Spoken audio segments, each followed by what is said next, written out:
بعثت برسالة تقول فيها: قرأت حديثا عن الرسول صلى الله عليه وسلم ينهى عن صبغ الشعر بالسواد، فما مدى صحته؟ وهل هو عام للرجال والنساء أم أنه خاص بالرجال؟ وما هي الحكمة من هذا النهي؟ هذا الحديث صحيح، فإن الرسول عليه الصلاة والسلام أمر بتغيير الشيب وأمر بتجنيبه السواد، وتوعد من يخضبون لحاهم بالسواد بأنهم لا يريحون رائحة الجنة، وهذا يدل على أن الصبغ بالسواد من كبائر الذنوب.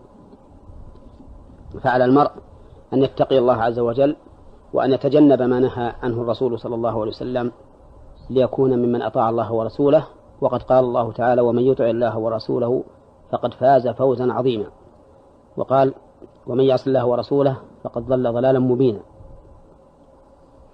ثم إن الحكمة من ذلك هو أن في صبغه بالسواد مضادة لحكمة الله تعالى التي خلق الخلق عليها، فإنه إذا حول شعره الأبيض إلى السواد فكأنه يريد أن يرجع بشيخوخته إلى الشباب، فيكون بذلك مضادا للحكمة التي جعل الله تعالى الخلق عليها بكونهم إذا كبروا ابيض شعرهم بعد السواد. ومن المعلوم أن مضادة الخلق أمر لا ينبغي، ولا يجوز للمرء أن يضاد الله تعالى في خلقه كما لا يجوز له أن يضاد الله في شرعه. أما إزالة العيوب غير الطبيعية فهذه لا بأس بها، مثل أن يكون في الإنسان أصبع زائدة فيجري لها عملية بقلعها إذا لم يكن هناك ضرر، أو مثل أن يكون إحدى شفتيه فيها ثلم فيسوي عملية بسد هذا الثلم وما أشبه ذلك، فإنه لا بأس به، لأن هذا من باب إزالة العيوب الطارئة. نعم. صبغ الشعر بالحمرة كالحناء ونحوه.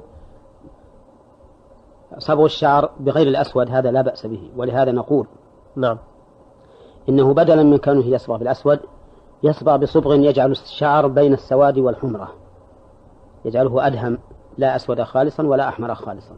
نعم. وبهذا يزول المحظور ويحصل الخير. لكن العلة في الصبغ بالسواد يعني ألا تكون موجودة في الصبغ بالحمرة؟ ما تكون، لأن الصبغ بالحمرة يتبين. نعم، يتبين، ما يكون أسود، ما يكون شعر شباب، لأن شعر الشباب ليس أحمر، إنما هو أسود. لها سؤال آخر تقول: في يوم من الأيام حدث أمر أغضبني كثيرا فقلت وأظنها عرفت الآن أنه لا فرق بين الرجل والمرأة، ولا بين المرأة التي تريد أن تتجمل لزوجها أو تريد أن تخفي شيبها عن زميلاتها، كله سواء، لا يجوز بكل حال. حتى في حق النساء يحرم عليهن الصبغ بالسواد. نعم.